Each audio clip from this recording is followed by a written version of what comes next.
This is The Joe Gaither Show on BamaCentral.com.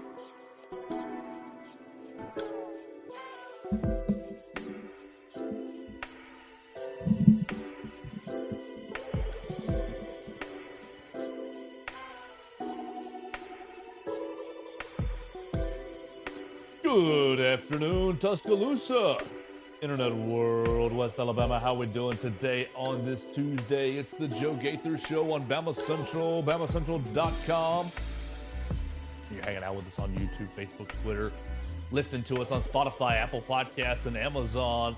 We get live in the Derek Daniel State Farm Studios. We appreciate everybody who's joined us on their favorite platforms. You can subscribe and rate and review the shows on those platforms. Tell a friend about the show. Oh, my goodness, as we get into December, second week, third week of December now, and we're closer and closer to Christmas. Hope you and yours are getting ready for Christmas. And I'll just tell you, Mason Woods, as we welcome Mason Woods right into the Derek Daniel State Farm Studios, follow Mason Woods at MAWoods_ on the Twitter machine. I'll just tell you, Mason Woods, not feeling it today. I don't want to talk about the transfer portal. I don't want to talk about movement. I don't want to talk about this sport that I love in its current form. I'm trying to sell the people on the greatness of college athletics and the pageantry and the fun and these stories and get to know those guys. And here's the reason why you should care. And then they up and leave you. It's not even like the NFL where you get my guys on the team for the Bears for 4 years and then they're gone off to greener pastures usually. Same with the so it's really, what do we do? I have no energy for today. I haven't drank any coffee. I'm drinking coffee now in the Derek Daniel State Farm Studios. Call Derek and his team as we get warmed up at 205-758-3391 for all your insurance needs. Call and see how much Derek can save you today. I bet you it's going to be a lot of money. But I have no for today. We're following all kinds of rumors on Jaylen Mbakwe. We're following all kinds of rumors now. Another defensive lineman goes in the transfer portal. Damon Payne goes in the transfer portal. Who will play in the ReliaQuest Bowl? You went into the week last week feeling like, okay, this Monday, Tuesday transfer portal spurt of maybe it was 6 or 7, bringing you up to 10. Not so bad. Now you're at 13, 14, 15 or so. I think Bama Central, we got the tracker right now updated. Let's find out where it actually is because my girl Katie updated the tracker this morning with Damon Payne's transfer. Your transfers, let's see. Oh, my gosh, this tracker is monstrous. Hold on. Control F, transfer. 15 players into the transfer portal. Why can I see this here? She updated the recruiting tracker. Huh, wrong tracker. That's okay. We are up to 15 transfers, though. 15 players that have entered the transfer portal officially. Jaylen Mbakwe, like you previously mentioned, is not one of them yet, although it seems to be that other schools do not have that memo. No, he is in the portal. He is officially? Yeah, he put it in, like last night. He put the whole thank you Bama. Yeah, but I don't think he officially ever put his name in the portal. Oh, okay. Well, yeah, like I don't think he's actually filled the paperwork because I was reading it this morning and the updates on the boards were saying he's not official. So as I understand it, and again, everything is rumored. These are not confirmed things. We do not know these to be true. It is just we have it on somewhat good merit that this is maybe what's going on. As I have everything I've gathered this morning, it seems there is a very big meeting happening in Tuscaloosa today, potentially between Jaylen Mbakwe and Kalen DeBoer and maybe some other members of the coaching staff to maybe work out what's going to be happening there. Yeah, there are 15 players on the transfer portal departure list for the Bama Central recruiting tracker, starting with Jaheim Otis all the way back in September. Going to Colorado.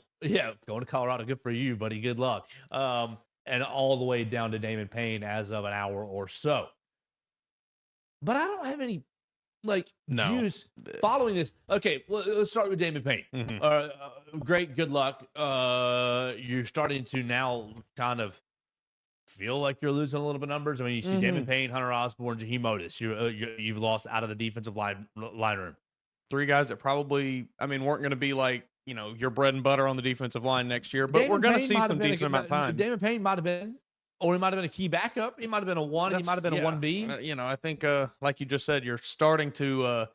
Yesterday we kind of spent the show talking about how, well, it's not really time to panic yet, but now you maybe start to dip in a little bit to, okay, these players are actually going to maybe see significant time, and you start to wonder about depth a little. Yeah, so you have 85 scholarships down by 15, puts you at 60, right? 60 scholarship players, and you can go with that. Obviously, the NFL rolls with 53, 56, 53.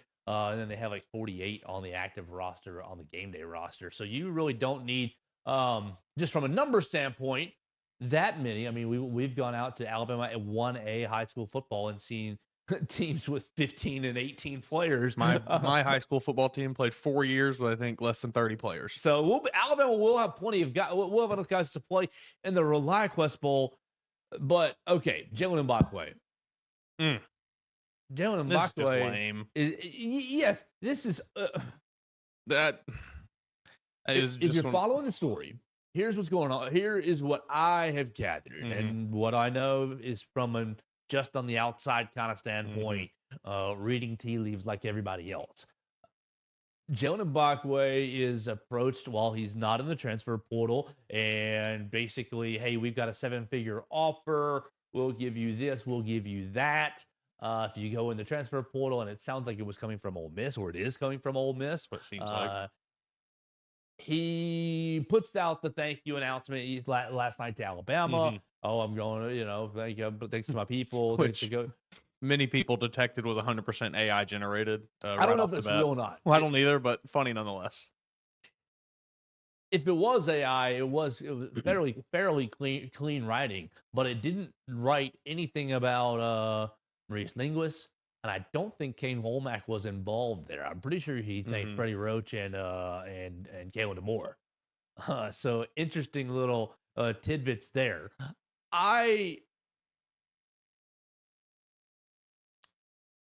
Look, going back to yesterday, you can't say the guy didn't get a chance. You cannot say the guy. Every freshman. I mean, Xavier Mincy isn't in the portal yet. But every freshman in that class, all 3 freshmen got chances at that starting job. And Xavier Brown left me basically no complaints on the season to make me think that, somebody should have been playing over him. Of course, he had a freshman mistake or 3 on the year, but largely played well. Got an interception in the Iron Bowl. Obviously had the game-winning interception in the Georgia game. Played well, but all the freshmen had chances, so it's not like he didn't have any chances to play, Jaylen Mbakwe. What it also sounds like is coming from Ole Miss is, we can make you Travis Hunter 2.0. You can play offense, which is not inherently silly.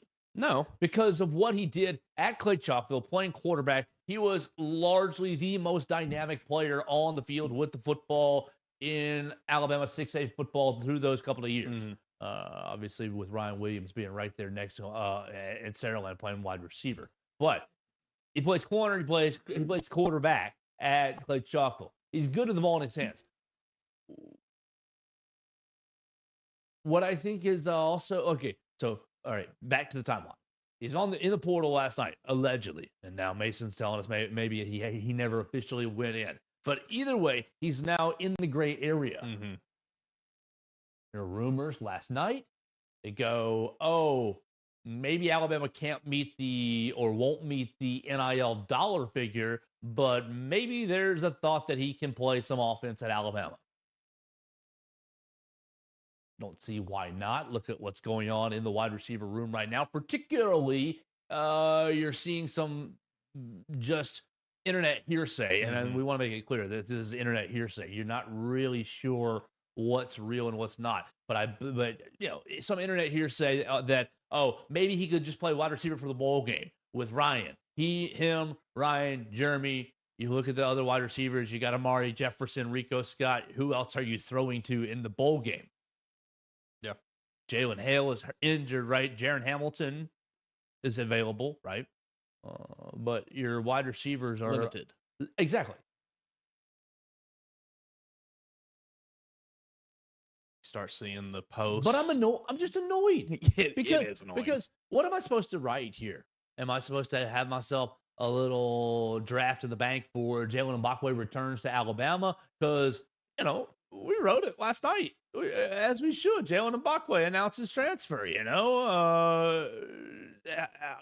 Alabama sent out freshman cornerback, enters transfer portal 17 hours ago. Hunter DeCiver. Great job, Hunter. Wrote it last night. Like, are we just, this is silly. And like, Mason, you've known me for a long, long time. I've always been pro player and player freedom, but this is just absurd and ridiculous. You've had a player who, okay, you can't look at it now. This is my next one of my other complaints. I'm about to try to type in Jaylen Mbakwe rolltide.com, and I'm 95% sure that's what tells me he's actually in the portal. Yeah, 404. You toss the ball in the air is the link. They have 404 all these kids' links. So I can't look and see, like, just to be sure. But I know, he played a good bit.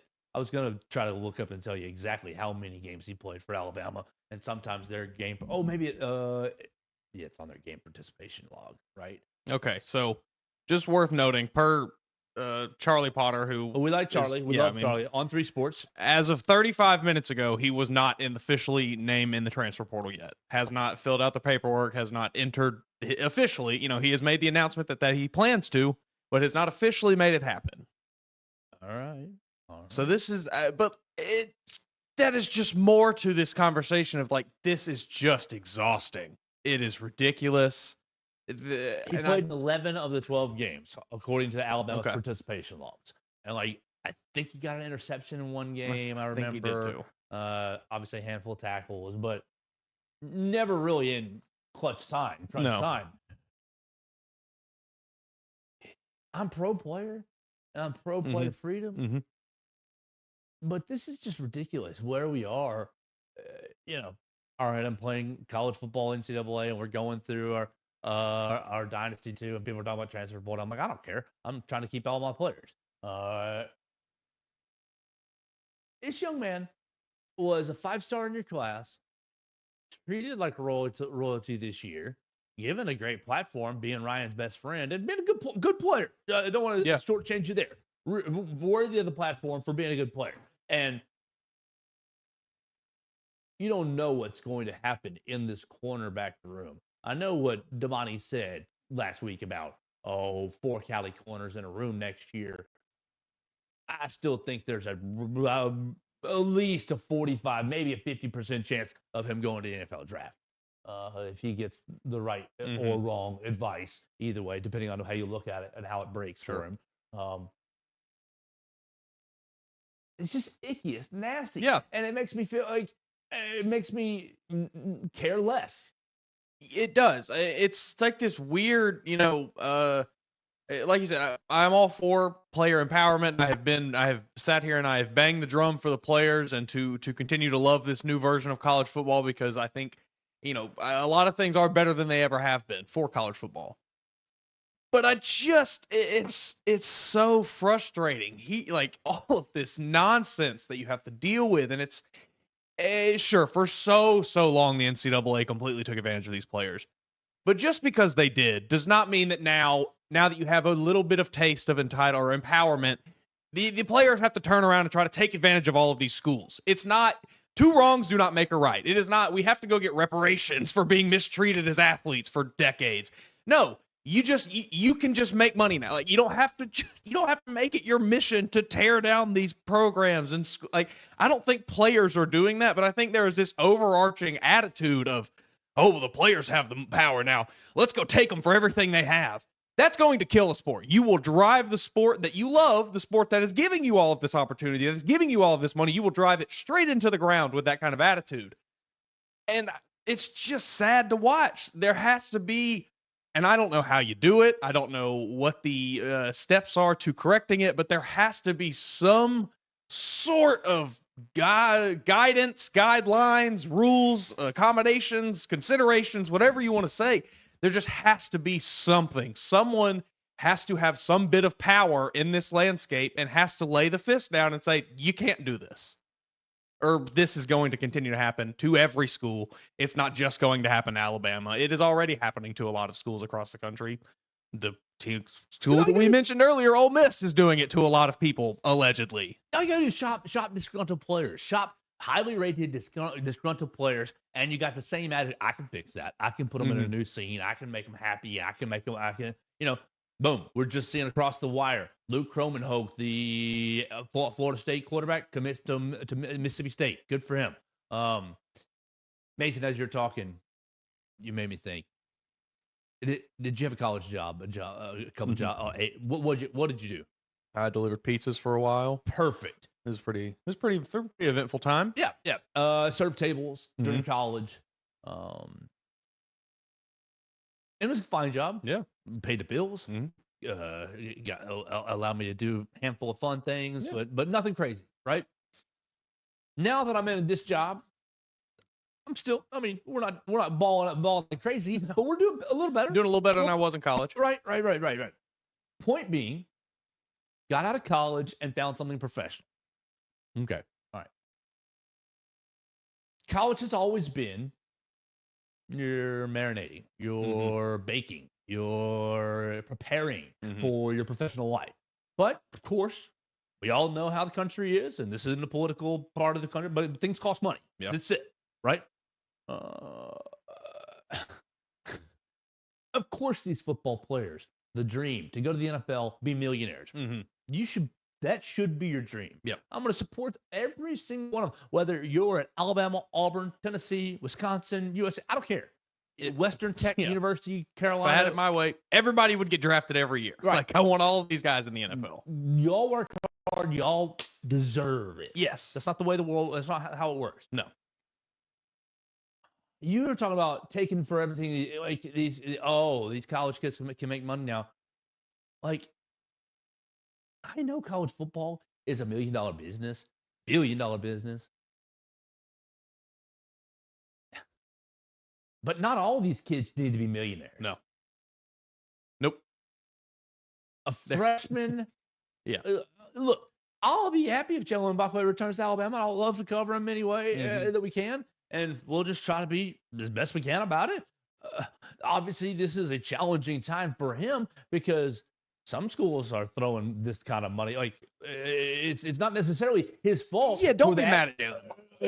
That's a challenging choice. Do I stay and probably sit on the bench on the defensive side of the ball, or do I get teased with, two-way player, $1 million offer, this, that, and the other, this promise and that promise. Like, that's hard to turn down. Especially for a 18-year-old. Right. The whole sport has just... Look, I love the football on Saturdays, and I like watching the football through the week, rewatching games, trying to figure out what coach is doing what, trying to figure out what the schemes are, this, that, and the other. And I do like drama too, but it's too much. The drama's too much. Yeah, it is entirely too much. I think it was Josh Pate put a video out on Twitter last week, talking about the people in the camp of like, it's just turning into the NFL. And it's like, it is so much different and so much worse than the NFL. There is just, because at least I know, look, there's drafted Caleb Williams in the spring. Yep. He might be terrible. He might be amazing. But he's here.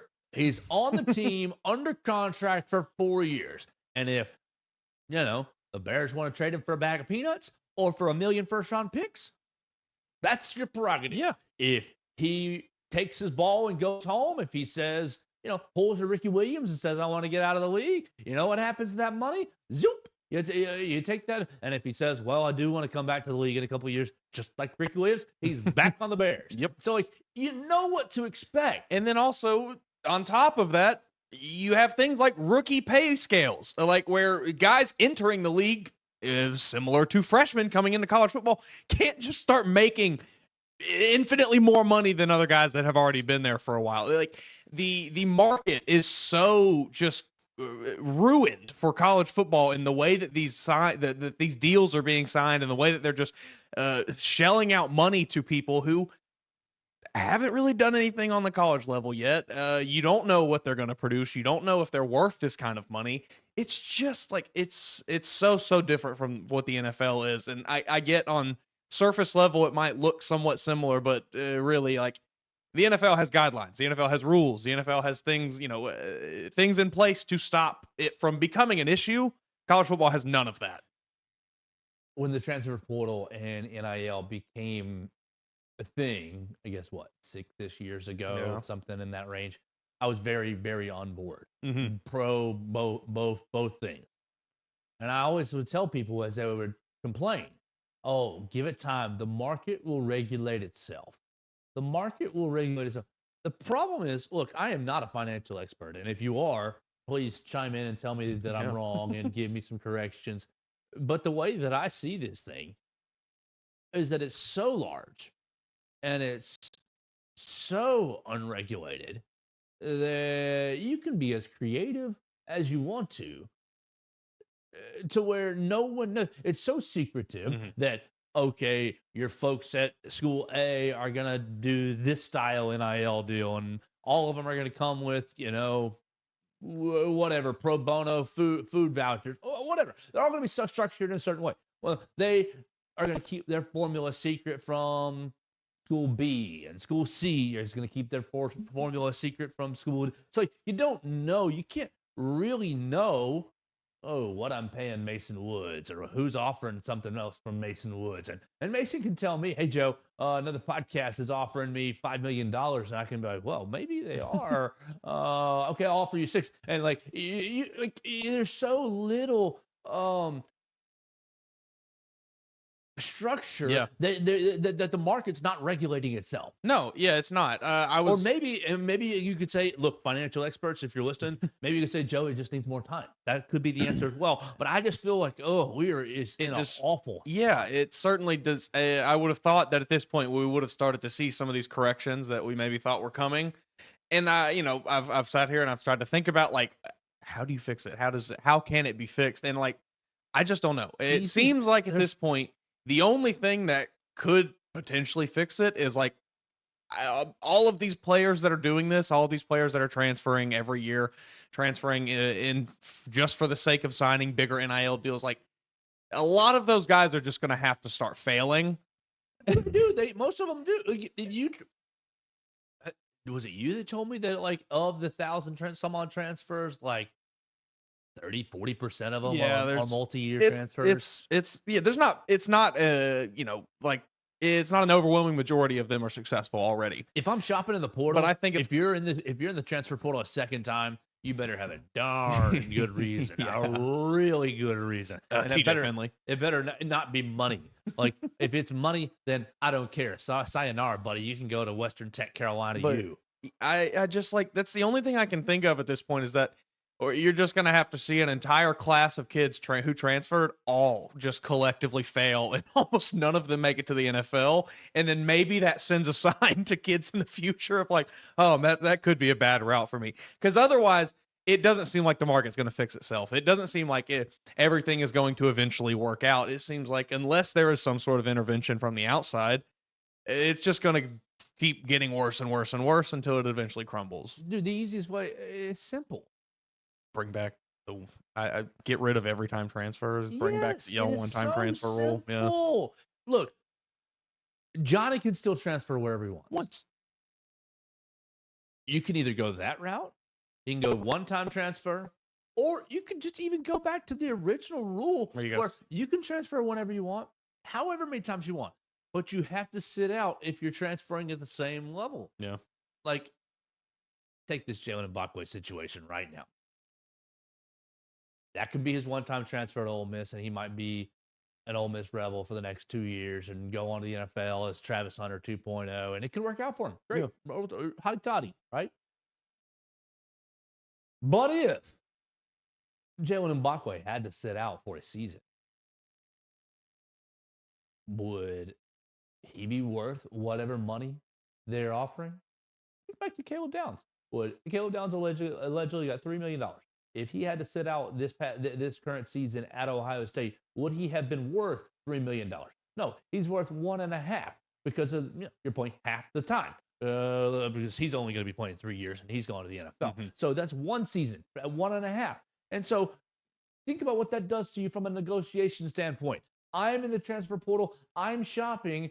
You are probably comfortable in Tuscaloosa, whatever you are, player XYZ, name any player you want, doesn't matter. Mm-hmm. You're probably some level of comfortable, some level. Yeah. And obviously, you're looking for opportunity. Where can I go? But you also got to know, if you go to Columbus, Ohio, if you go to Athens, Georgia, if you go to wherever Oxford, wherever, you got to sit out of here. Unless you go to Chattanooga, UTC, you're down a level, right? You going to Mercer, you're going to UT Martin. You want to keep playing, you got to go to UT Martin. Wonder what NIL deal UT Martin's going to offer you, buddy. No shame on you guys at UT Martin, but like, what NIL deal is Chattanooga offering you? Mm-hmm. You know what they're offering you? Choo Choo's Barbecue, gift cards in Chattanooga. Great, good barbecue, really, really great, but it's not what you're getting at whatever big box school that you're at. It's the easiest fix in the world. And you say, look, buddy, you can still transfer wherever you want, but you got to sit out of here. Yeah. If you say a year's too long, make it a 6, 8, 10 game, something to where, because what big box it's costly, school, right? Big box school Ole Miss is over here shopping for talent. Why would you be doing like? Of course, Jaylen Mbakwe's got future value. Mm-hmm. Of course, we can all see it. That's why we're having this conversation. He's the first one of this group of 15 that has made us actually have a 25-minute conversation. Okay? Of course he has future value. You want him in Tuscaloosa. Mm-hmm.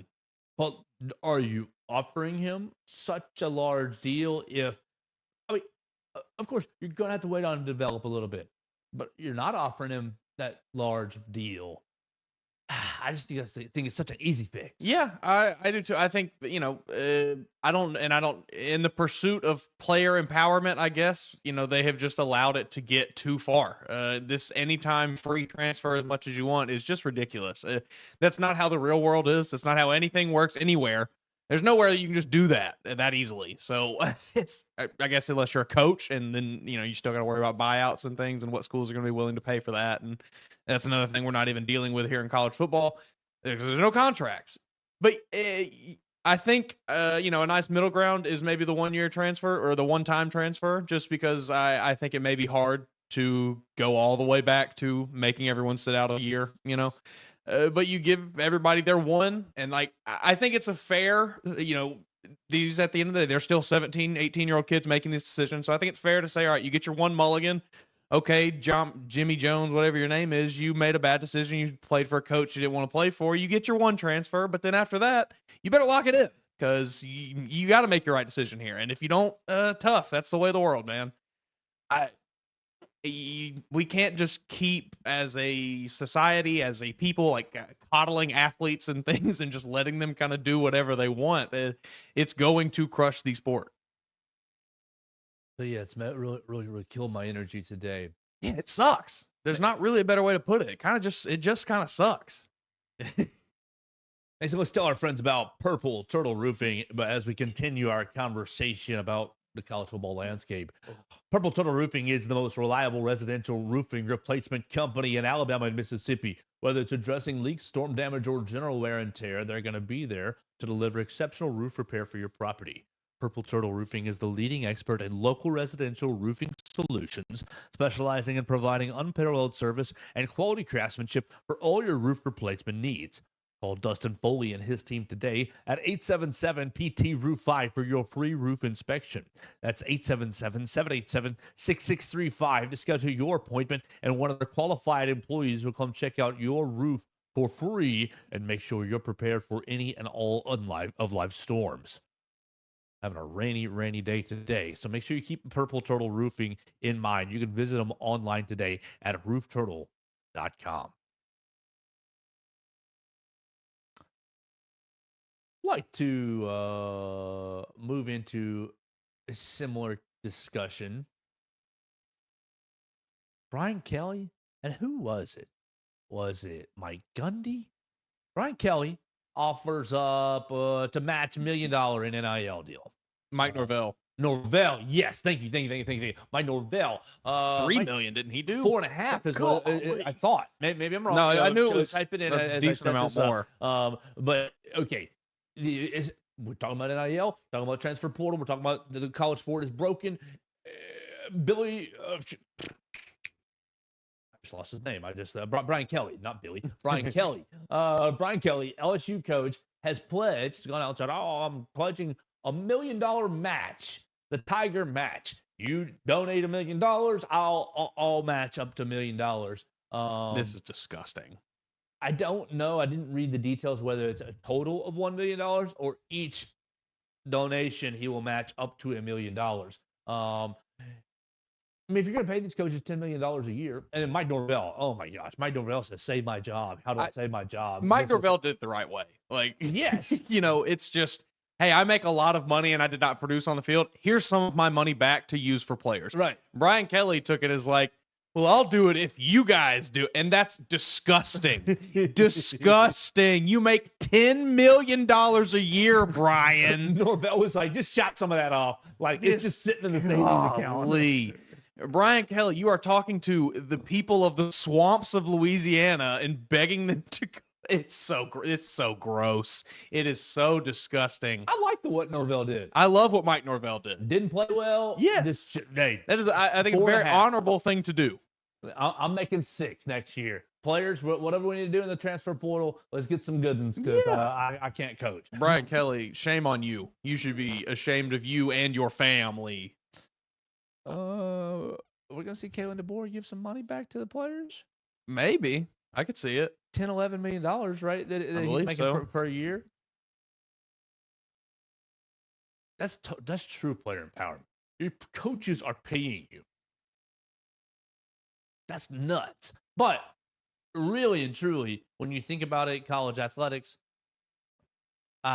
it's disgusting to have the fans pay the players. So of course, like if anybody's gonna be paying, like coaches, you're directly benefiting from this talent. You can chop yourself 20% off to throw in the player pot. I think you can go without an extra house in Jupiter, Florida this year, or wherever wherever they all get them out on Lake Burton, whatever it is. It's ridiculous. That's begging, sitting. I hate that part of the NIL. That's the one. It's one part so of the NIL gross and icky. And you see fans. I've seen it all in the last 24, 48 hours on the message boards and things. Fans talking about, is it even worth donating? What are we donating for? Right. Exactly. We had Jay McPhillips on, director of Yale, Alabama, a year and a half ago. Really fun interview. Good guy. And he was basically, now this came prophetic, honestly, and good for Jay. He was like, Joe, how much would you pay for a Final Four? And I was like, I'd give an arm and a leg. Well, what if it was just $200 a month or whatever it was? What if it was just $20 a month? I was like, that's better than my arm and leg. And then fast forward 6 months later, they're in the Final Four. But I thought, you can't promise me that. You can't promise me a Final Four. You can't promise me wins. You can't promise me these guys' loyalty. No. But I can promise you my money. Right. You're just donating year in and year out to have a talented roster on football and basketball for sure. But who that talent is, it just flips over that's like the McDonald's, like the day shift at McDonald's. Like, it's no different than if an NFL owner came out and said, hey guys, we need some help paying our players' salary this year. We need the fans to start donating on Sunday. Like, it's the same thing in principle. Well, they sort of do, but they do it through merch, and they do it through events, and they do it through get things. Tangible. That's what I'm saying. Like, it's just, everybody. If Jerry Jones came out tomorrow and requested that Dallas Cowboys fans pay Dak Prescott's salary because he can't, people would lose their minds. But it happens every day in college football. Is this why everybody was so? Is this why there was such a strong contingent of people upset with Jalen Milroe? Because I never understood it. Like, I could understand. I could understand from watching the games. Jalen has not played well here in Oklahoma. Jalen, no, the scheme didn't help him. Tennessee, same thing. He's not played well. Yeah. But it got Got nasty. Yes, and a lot of people, well, because they're getting paid now. I got a guy on the Twitter machine. He comments everything negatively about Jalen Milroe, and it's fine. That's your lane, like a weird lane, but like he's passionate about it, and it's like, why? I don't understand. Like I care about the Bears, but like I know what they are. They're just a team that stinks. I barely watched last night. For Alabama, like they're a pretty good college team. Sometimes they're going to beat somebody's tail, and sometimes they're going to be in a dogfight not playing well. Like you just kind of know what they are. They're college kids. Yeah, like, that's exactly. People seem to think that like giving someone a paycheck makes them an adult, but these are just kids at the end of the day. These are still just kids. These are 18 to 22, 23-year-olds. Come on. I don't know. The bad mouthing is ridiculous. It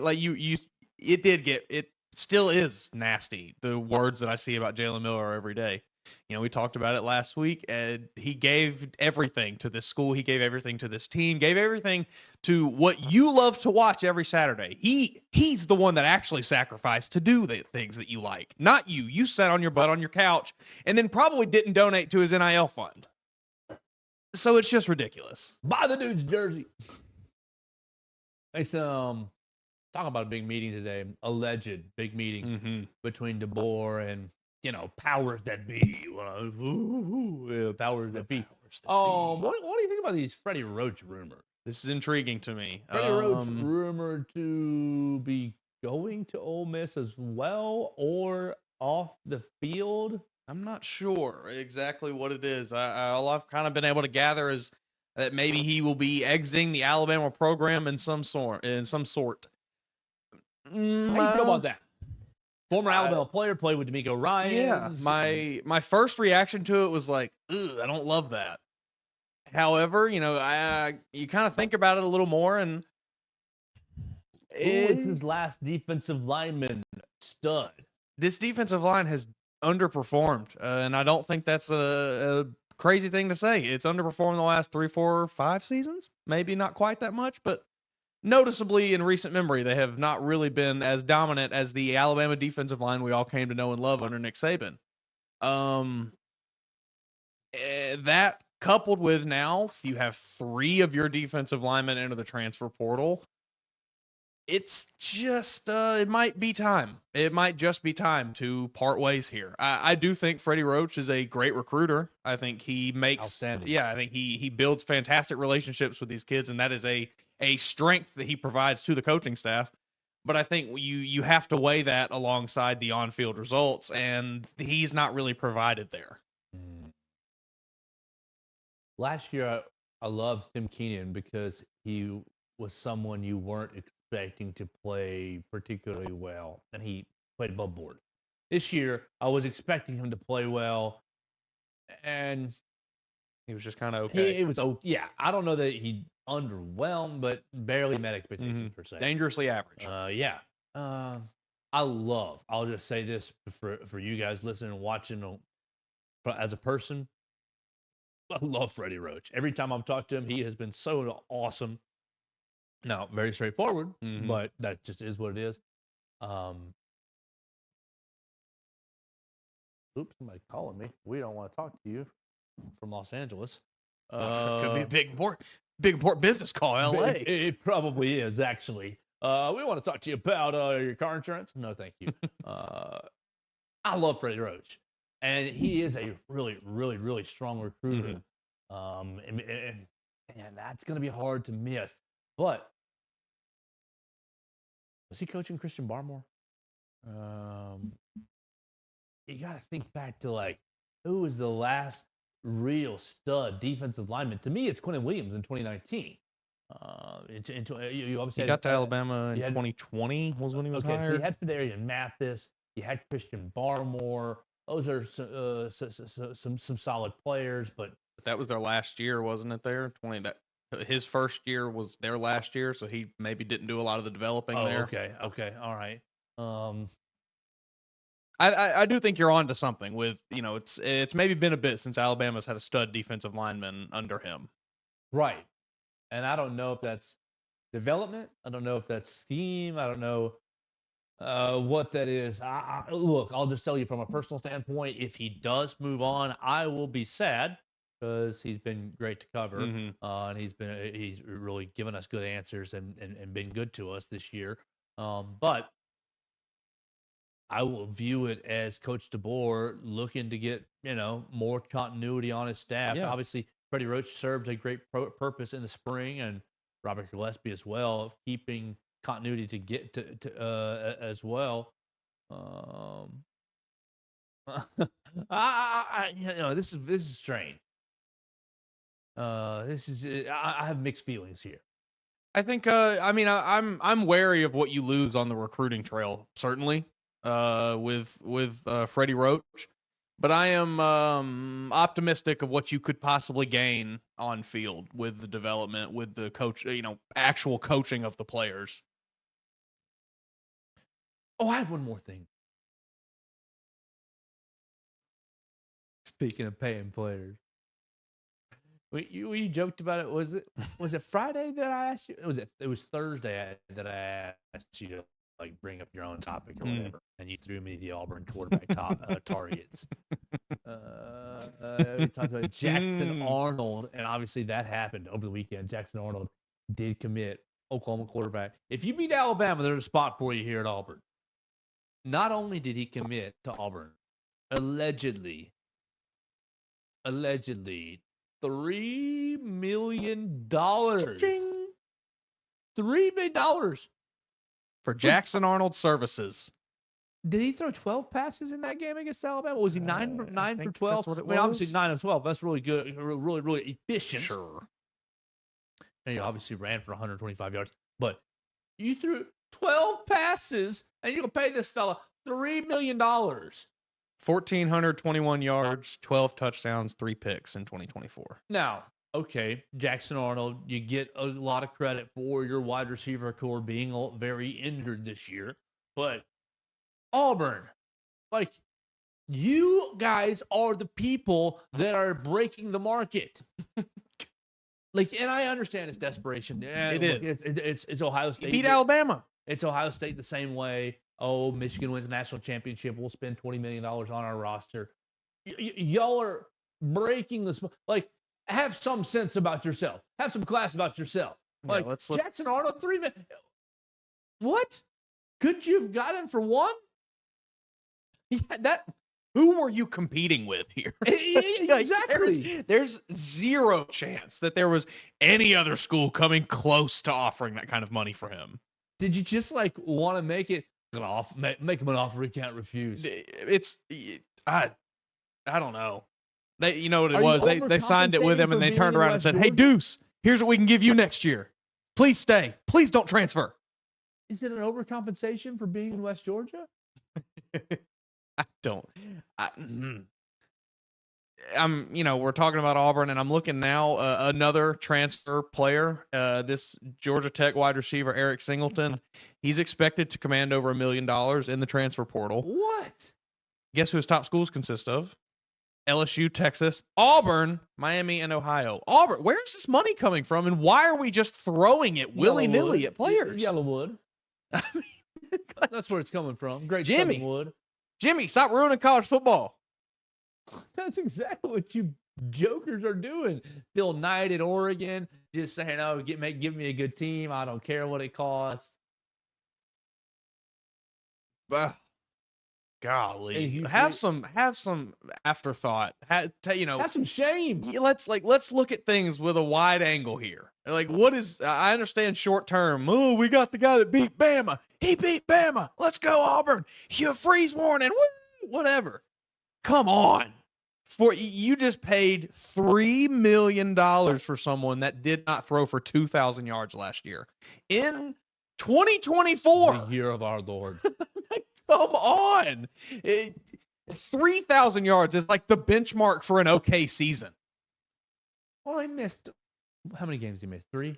Because he got benched. Because Michael Hawkins was playing. Yeah, he doesn't get any reprieve from that. He was benched because he sucked. What are you doing, you? Just play Deuce Knight. I'm telling you, Hugh's sandbagging to get his buyout. Yes. Just play Deuce Knight. Yeah. Let him wear number 2 also. I don't think we talked about this on the show, but Cam Newton saying, you can't wear my number. Don't wear my number. Make your own number. He's going to be, I'm going to wear 3 because I'm one better than you, Cam. Wasn't that the Kobe line for Jordan, 24? I'm going to be 24 because I'm one better than Jordan. Man, oh man. Yeah, what are we doing out there on the plains? You're gonna have an offense where you have dumped potentially $4 million plus into 2 players that one of them hardly produced in the same conference he's now going to be playing in, and the other one hardly produced in a worse conference than he's now going to be playing in. Man. Wiggle, wiggle, what that eagle? Woo! We're about to get out of here for the day. We're going to talk to Nate Oates in just a little bit over in the Coleman Coliseum media room because the fellas are about to hit a flight to go to North Dakota.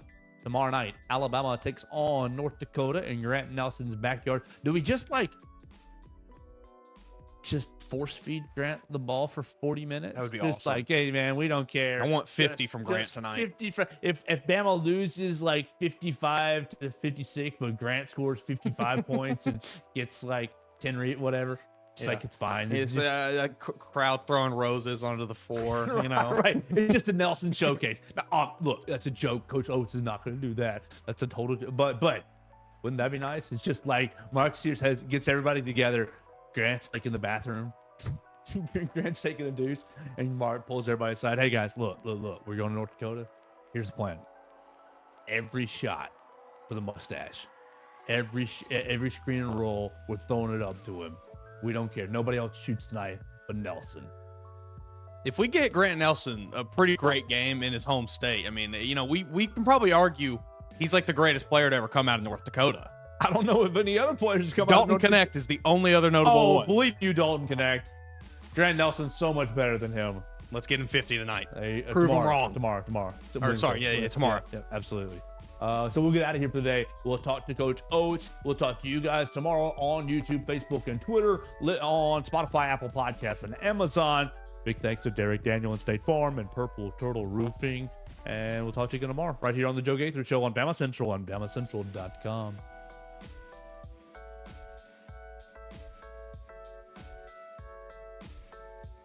Thanks for joining us on today's edition of the Joe Gaither Show on Bama Central. Keep up with Joe on all his social media pages at Joe Gaither6. Subscribe, rate, and review the show on Spotify and Apple Podcasts, and be sure to read us daily at BamaCentral.com.